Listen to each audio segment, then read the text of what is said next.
Taste the Daily. Taste the Daily.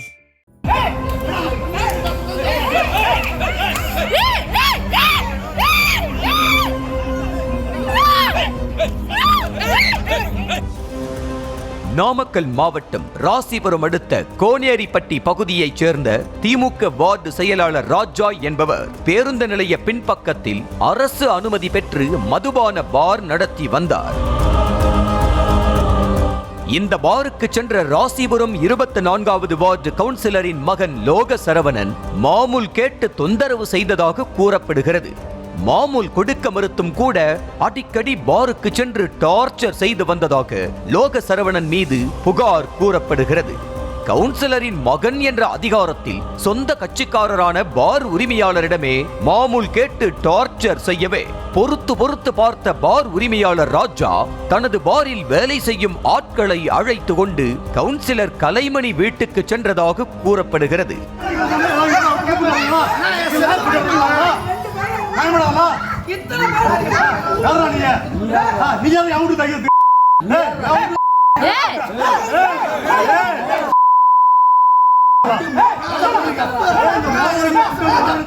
Councillor Kalaimani வீட்டுக்கு சென்று அவரது மகன் மாமூல் கேட்டு தொந்தரவு செய்யும் விவரத்தை எடுத்து கூற இரு தரப்புக்கும் இடையே வாக்குவாதம் முற்றியது. ஒரு கட்டத்தில் வாக்குவாதம் எல்லை மீறி ஆபாச வார்த்தைகளை மாறி மாறி அள்ளி தெளிக்க கைகலப்பும் உருவானது.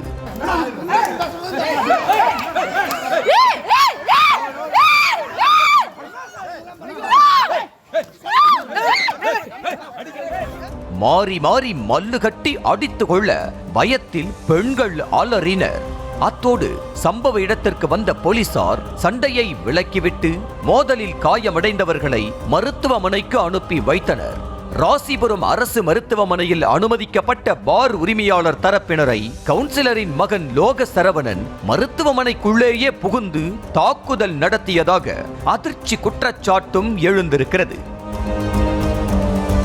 சொந்த பகைக்கு அரசு மருத்துவமனைக்குள் கவுன்சிலரின் மகன் அத்துமீறி புகுந்து தாக்குதல் நடத்தியதாக கூறப்படுவது அதிர்ச்சி அளிக்கும் வகையில் உள்ளது. இது குறித்து சிசிடிவி காட்சிகளை ஆய்வு செய்து வரும் போலீசார் இரு தரப்பினர் மீதும் வழக்கு பதிவு செய்து என்ன நடந்தது என விசாரணை நடத்தி வருகின்றனர். இருவரும் வெவ்வேறு விதமாக புகார் அளித்திருந்த நிலையில் விசாரணையில் தான் மாமூல் தகராறில் மோதல் சம்பவம் நிகழ்ந்தது தெரிய வந்திருக்கிறது.